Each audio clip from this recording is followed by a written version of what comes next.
Israel ফিলিস্তিন Hezbollah Iran যুদ্ধ চলছে এবং পাল্টা হামলা অব্যাহত রয়েছে। আর এরই মধ্যে আমাদের হাতে এসে পৌঁছেছে কিছু গুরুত্বপূর্ণ অঘোষিত সংবাদ। শুরুতে জানিয়ে দেব এই সংবাদগুলোর শিরোনাম। প্রথমে জানিয়ে দিচ্ছি, সিরিয়ার ভূখণ্ড দখলে নিচ্ছে ইসরায়েলি বাহিনী। আরো জানিয়ে দেব, আসাদের পতনের পর সিরিয়ায় যুক্তরাষ্ট্রের মুহুর্মুহু বিমান হামলা। অন্যদিকে আসাদের বাসভবনে ভাঙচুর ও লুটপাট। একই সঙ্গে থাকছে গাজাকে কেন্দ্র করে ইসরায়েলের অতর্কিত হামলা, নিহত 16 জন। এবং সর্বশেষ জানিয়ে দেব, আসাদ সরকার পালিয়ে আশ্রয় নিয়েছে রাশিয়ায়, যা বলছেন বাইডেন। এতক্ষণ শুনছিলেন সংবাদ শিরোনাম, এবার বিস্তারিত।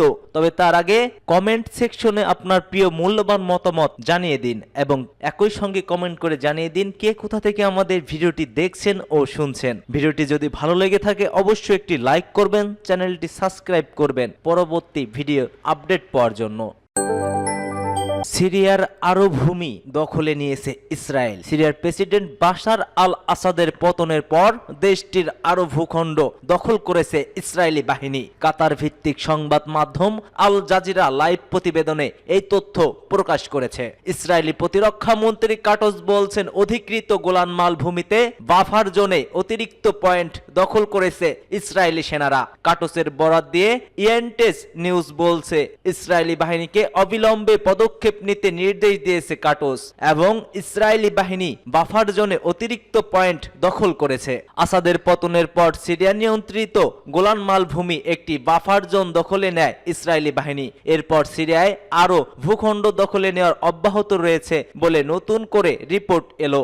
গতকাল আল জাজিরার প্রতিবেদনে বলা হয়েছে, ইসরায়েলি প্রধানমন্ত্রী বেনিয়ামিন নেতানিয়াহু গোলান মালভূমির একটি বাফার জোন দখলে নিতে তার বাহিনীকে নির্দেশ দিয়েছেন। তিনি বলেন, 1974 সালে সিরিয়া ও ইসরায়েলের মধ্যে একটি নিয়ন্ত্রণ রেখা প্রতিষ্ঠার চুক্তি করা হয়। তবে আসাদের পতনের পর তা ভেঙে পড়েছে এবং তা ছেড়ে গেলেন সিরিয়ান সেনারা। তাই ইসরায়েলের জন্য এটি দখল করা প্রয়োজন ছিল। নেতানিয়াহু বলেন, আমাদের সীমান্তের এমন কোন শক্তি বাহিনীকে আমরা প্রতিষ্ঠা হতে দেব না। আসাদের পতনের পর সিরিয়ায় মার্কিনদের মুহুর্মুহু বিমান হামলা। মার্কিন সেন্ট্রাল কমান্ড বলছে, তারা সিরিয়ায় 75টিরও বেশি লক্ষ্যবস্তুতে হামলা চালিয়েছে। আইএস নেতা ও তাদের ক্যাম্প অভিযান কেন্দ্রগুলোতে এসব হামলা হয়েছে। আসাদের পতনের পর তারা যেন সুবিধা নিতে পারে, তাই এসব হামলা। সেন্টোকমের commander general Michael Erik Kurilla এক বিবৃতিতে বলেছেন, আমরা আইএসকে সিরিয়ার বর্তমান পরিস্থিতির সুবিধা নিতে এবং তাদের পুনর্গঠন করতে দেব না। সেই সঙ্গে সিরিয়ার সকল গোষ্ঠীর জানা উচিত যে তারা আইএসকে সাহায্য করলে বা সহযোগী হলে তাদের জবাবদিহিতার আওতায় আনা হবে। সিরিয়ায় চালানো হামলায় বেসামরিক লোকদের হতাহতের ঘটনা ঘটেনি বলে দাবি করেছে সেন্টিকম। তবে সিরিয়ার কোন কোন প্রদেশ বা জেলায় এসব হামলা চালানো হয়েছে তা নিয়ে কিছু জানায়নি সেন্টকম। সেন্টকমের পক্ষ থেকে বলা হয়েছে, আইএস এর সক্ষমতা কমাতে যুক্তরাষ্ট্র তার আঞ্চলিক মিত্র এবং পার্টনারদের নিয়ে সিরিয়ায় অভিযান অব্যাহত রেখেছে। এদিকে হোয়াইট হাউস থেকে মার্কিন বিদায়ী প্রেসিডেন্ট জো বাইডেন বলছেন, বছরের পর বছর ধরে আসাদের প্রধান সমর্থক ছিল ইরান, হিজবুল্লাহ এবং রাশিয়া, কিন্তু গত সপ্তাহে তাদের সমর্থন ভেঙে পড়েছে। আমি যখন দায়িত্ব নিয়েছিলাম সেই সময়ের চেয়ে এখন তারা অনেক দুর্বল হয়ে পড়েছে। সিরিয়ার সরকারের বাসভবনে ভাঙচুর ও লুটপাট। বিদ্রোহীদের তড়িৎ আক্রমণের মুখে 2 দশকের বেশি সময় ধরে ক্ষমতায় থাকার সিরিয়ার প্রেসিডেন্ট বাশার আল আসাদের পতন ঘটেছে।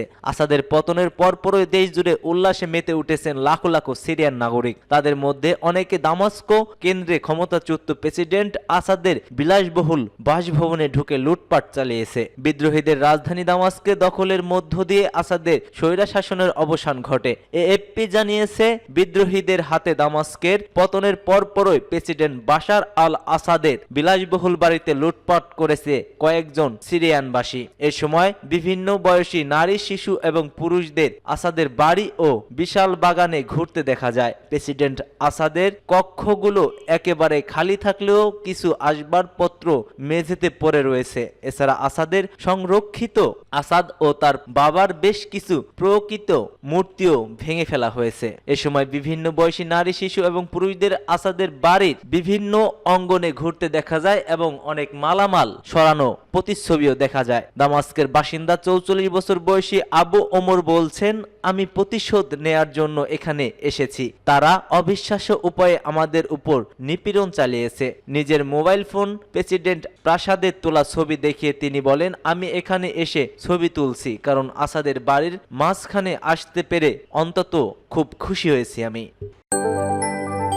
গাজায় ইসরায়েলি অতর্কিত হামলা, নিহত 16 জন। ফিলিস্তিনের স্বাধীনতাগামী সশস্ত্র সংগঠন হামাস নিয়ন্ত্রিত গাজার কেন্দ্রে অতর্কিত হামলা চালিয়েছে ইসরায়েলি বাহিনী। এতে অন্তত 16 জন নিহত হয়েছে। আল জাজিরার এক প্রতিবেদনে এ তথ্য জানানো হয়েছে। খবরে বলা হয়েছে, দেরি আল বালাহা এক তাঁবুতে হামলা চালায় ইসরায়েলি বাহিনী। এতে একই পরিবারের 5 জন নিহত হয়েছে, এর মধ্যে শিশুও রয়েছে। মাহমুদ ফাহাদ নামে একজন প্রত্যক্ষদর্শী বলছেন, বিশাল বিস্ফোরণের শব্দে মাঝরাতে আমাদের ঘুম ভেঙে যায়। আমরা চিকিৎসার দিকে ছুটে যাই এবং সেখানে পাই অনেক বেসামরিক লোক নিহত হয়েছে।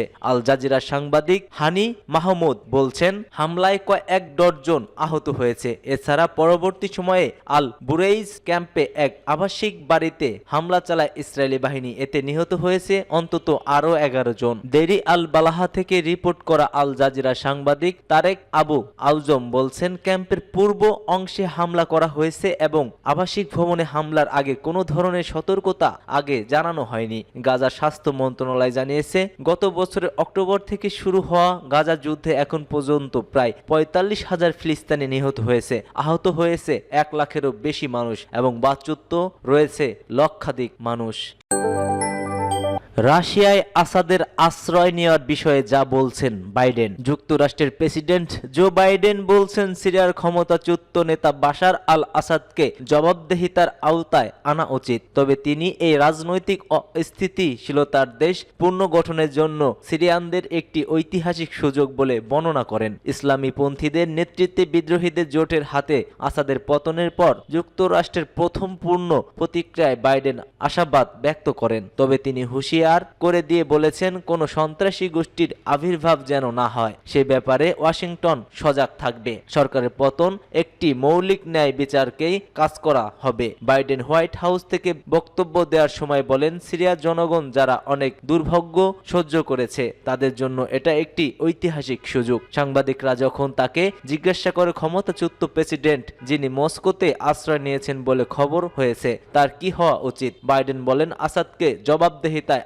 আওতায় আনা উচিত। বাইডেন 20 জানুয়ারি তার মেয়াদ শেষে রিপাবলিকান ডোনাল্ড ট্রাম্পের দ্বিতীয় মেয়াদের জন্য সরে যাবেন। বাইডেন বলেন, ওয়াশিংটন সিরিয়ানদের পুনর্গঠনের জন্য সহায়তা করবে। তিনি আরো বলেন, আমরা জাতিসংঘের প্রতিক্রিয়ার মধ্যে থাকা সহ সকল সিরীয় গোষ্ঠীর সঙ্গে যোগাযোগ রাখব, আসাদ সরকার থেকে দূরে নতুন সংবিধান সহ একটি স্বাধীন এবং সার্বভৌমত্ব সিরিয়া গড়ার লক্ষ্যে। তবে বাইডেন হুঁশিয়ারি দেন যে বিজয়ী জোটের মধ্যে কঠোর ইসরায়েলিপন্থী গোষ্ঠীগুলোর উপর নজর রাখা হবে। তিনি বলেন, যেসব বিদ্রোহী গোষ্ঠী আসাদকে ক্ষমতাচ্যুত করেছে তাদের মধ্যে কয়েকটার নিজস্ব সন্ত্রাস এবং মানব অধিকার লঙ্ঘনের রেকর্ড রয়েছে। বিদ্রোহী গোষ্ঠীগুলো উগ্রপন্থা থেকে সরে আসার যে কথা সম্প্রতি বলছে সেটা যুক্তরাষ্ট্র আমলে নিয়েছে বলে তিনি জানান। কিন্তু তিনি সতর্ক করে দিয়ে বলেন, আমরা শুধু তাদের কথা নয় তাদের কাজ দিয়ে পর্যালোচনা করব।